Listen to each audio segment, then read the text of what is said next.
first Dalai Lama was born in 1491.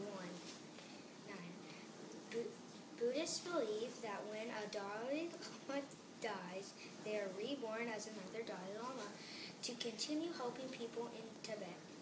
I was born in 1935 as Lahama Thambak. When I was 2 years old, Buddhists or monks said I was the 14th Dalai Lama. They took me away from my family to teach me how to be the 14th Dalai Lama. When I was 15, I became the leader of Tibet. When I was 24, I had to leave Tibet because China was invaded.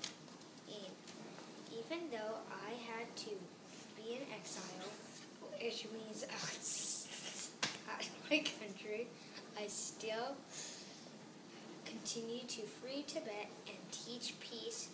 I won the Nobel Peace Prize for my 5-point peace plan with China.